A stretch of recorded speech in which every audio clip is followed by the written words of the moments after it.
नमस्कार दोस्तों, कैसे हो आप सब। आई होप आप लोग ठीक होंगे। इस वीडियो में हम लोग प्रेजेंट इंडेफिनिट टेंस का अफर्मेटिव सेंटेंस यानी अफर्मेटिव सेंटेंस को हम लोग सकारात्मक वाक्य बोलते हैं। तो इसको बनाने के लिए यहाँ पे फार्मूला लिख दिया गया है। फार्मूला यहाँ पे है subject plus verb plus S plus object.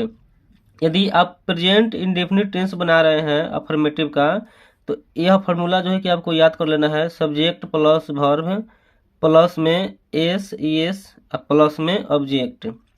तो आपको मालूम होगा कि सब्जेक्ट मतलब क्या होता है। सब्जेक्ट मतलब कर्ता होता है, वर्ब मतलब होता है क्रिया, एस जो है कि आपको जोड़ना है। उसके बाद यहाँ पे ऑब्जेक्ट का मतलब होता है वस्तु। तो इसका पहचान यही होगा, प्रेजेंट इंडेफिनिट टेंस का पहचान रहेगा कि वाक्य के अंत में ताहू तीहू ते है रहेगा।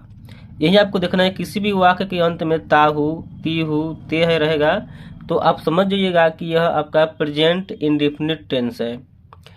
यहाँ पे रूल लिखा गया है। इसको यदि आप याद कर लेते हैं तो 100% गारंटी है कि आपको समझ में आ जाएगा और एक भी जो है कि सेंटेंस आपको आपसे गलत ना होगा। यहाँ पे जो है कि लिखा गया है एक में ही सी इट या कोई भी एक नाम के साथ एस लगाकर जो है कि हम लोग इस सेंटेंस को बनाते हैं। यानी ही सी इट या कोई भी एक नाम रहेगा, यानी सिंगुलर नाम के साथ जो है ना एस लगता है।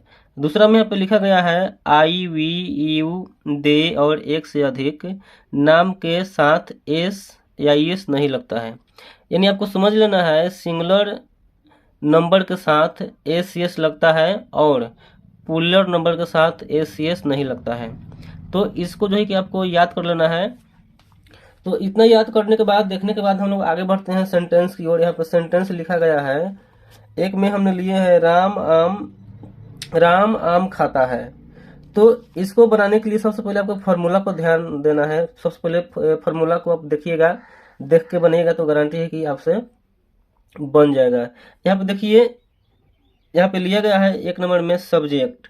इसमें आपको सब्जेक्ट को चुना है, तो इसमें सब्जेक्ट अपना कौन है, राम है।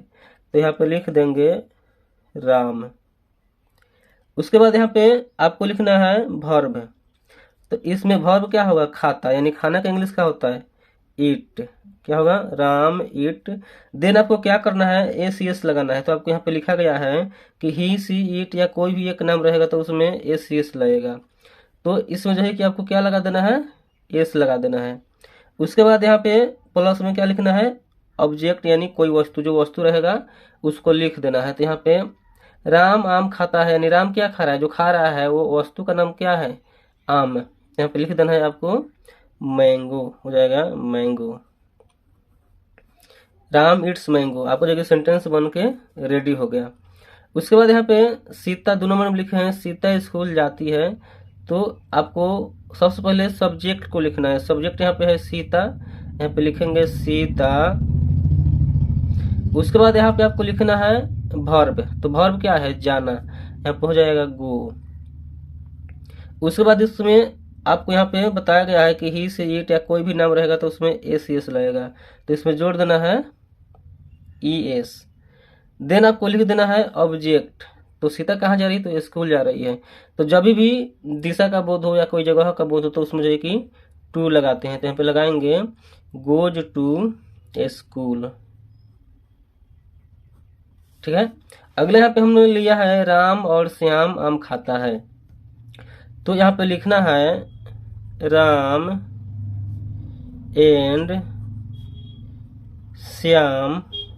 ठीक है, जो कि सब्जेक्ट को हमने लिख लिया। उसके बाद आपको लिखना है वर्ब को लिखना है। तो इसमें वर्ब क्या है, खाना। तो खाना का इंग्लिश क्या होता है, ईट। देन इतना करने के बाद आपको देखना है, यहाँ पे रूल लिखवाया गया था कि आई वी यू दे और एक से अधिक नाम के साथ एस नहीं लगेगा। तो यहाँ पे आप देख सकते हैं, यहाँ पे एक से अधिक नाम है, राम और श्याम। तो इसमें जो है कि एस नहीं लगाना है, केवल यहाँ पे आपको लिख देना है V1।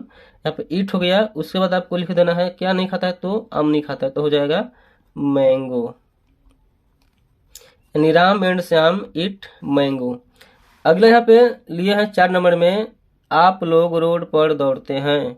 तो आपका इंग्लिश क्या हो जाएगा, यहाँ पे हो जाएगा यू। उसके बाद आपको लिखना है क्या, यहाँ पे फॉर्मूला देख लीजिए, सब्जेक्ट के बाद लिखना है वर्ब, तो यहाँ पे वर्ब लिख देना है।